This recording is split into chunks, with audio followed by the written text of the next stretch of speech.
Shalom dan selamat pagi. Perkenalkan, nama saya Tiar Deswita Lalo dengan NIR 3020218502. Pada video kali ini saya akan membahas mengenai teori-teori dalam komunikasi intrapersonal dan interpersonal. Nah, dalam pernyataan yang dikemukakan oleh Sharm dan Mulyana, disimpulkan bahwa pada dasarnya yang menyebabkan seseorang dan manusia itu melakukan komunikasi adalah untuk mempertahankan kelangsungan hidup dan kebutuhannya untuk menyesuaikan diri dengan lingkungannya. Kemudian teori komunikasi interpersonal atau proses pengolahan informasi yang meliputi sensasi atau alat penginderaan yang menghubungkan organisme dengan lingkungannya, persepsi pengalaman tentang objek, peristiwa dan hubungan-hubungan yang diperoleh dengan menyimpulkan informasi dan menafsirkan pesan. Kemudian memori, sistem yang sangat berstruktur dan menyebabkan organisme sanggup merekam fakta tentang dunia dengan menggunakan pengetahuannya untuk membimbing perilakunya. Dan berpikir, ada dua macam bentuk berpikir. Yang pertama berpikir artistik dan yang disebut juga melamun, seperti fantasi dan menghayal atau halu. Yang kedua berpikir realistik dan yang disebut juga bernalar, yaitu berpikir dalam rangka menyesuaikan diri dengan dunia nyata. Kemudian teori komunikasi antarpersonal itu terbagi menjadi beberapa, yaitu pertama teori disonansi kognitif. Teoritis kognitif percaya bahwa manusia memperoleh informasi yang diterima melalui 5 tahap.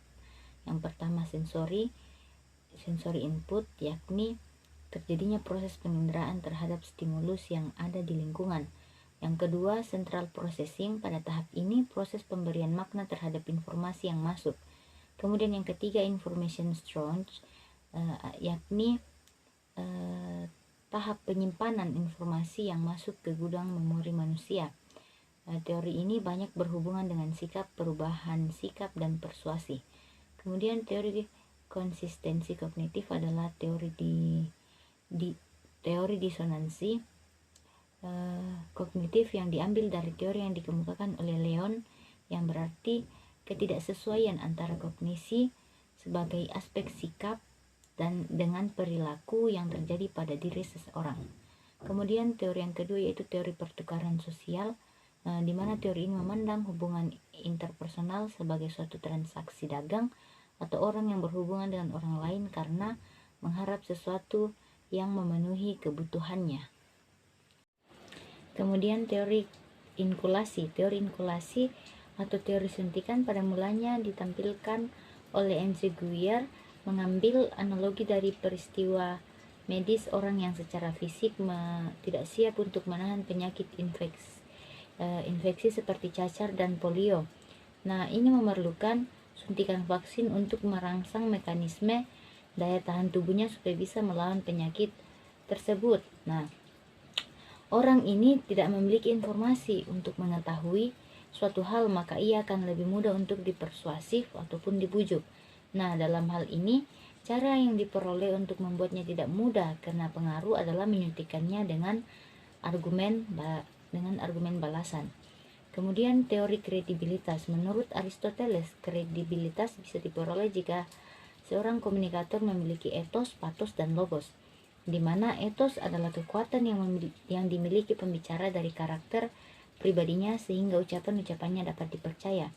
Kemudian patos adalah kekuatan yang dimiliki seorang pembicara dalam mengendalikan emosi pendengarnya, dan sedangkan logos adalah kekuatan yang dimiliki komunikator melalui argumentasinya. Nah, menurut bentuknya, kredibilitas dapat dibedakan atas 3 macam, yaitu kredibilitas yang diperoleh komunikator sebelum proses komunikasi berlangsung. Misalnya komunikator, menurut bentuknya kredibilitas dapat dibedakan atas 3 macam. Yang pertama, kredibilitas yang diperoleh komunikator sebelum proses komunikasi berlangsung. Misalnya, pembicara yang sudah punya nama bisa mendatangkan banyak pendengar. Kemudian yang kedua itu kredibilitas yang diperoleh seseorang pada saat komunikasi sedang berlangsung. Misalnya seorang presiden memperoleh tepuk tangan dari masyarakat karena pidato yang ia sampaikan itu bersifat menyenangkan hati para pendengar ataupun masyarakat yang mendengarnya. Kemudian yang ketiga itu kredibilitas yang diperoleh oleh seorang komunikator setelah pendengar atau pembaca mengikuti ulasannya. Kemudian teori yang selanjutnya itu teori behaviorisme. Pada dasarnya teori ini mencoba untuk menganalisis perilaku yang tampak, yang dapat diukur dan dilukiskan serta diramalkan. Nah, teori ini menggambarkan manusia sebagai makhluk yang digerakkan semuanya oleh lingkungan atau apa yang disebut dengan homo mechanicus. Nah, manusia hidup adalah untuk berpikir, akan tetapi manusia hidup bukan hanya sekedar sebagai makhluk yang berpikir, karena manusia hidup juga butuh berusaha untuk menentukan identitas dirinya untuk mencapai apa yang didambakannya.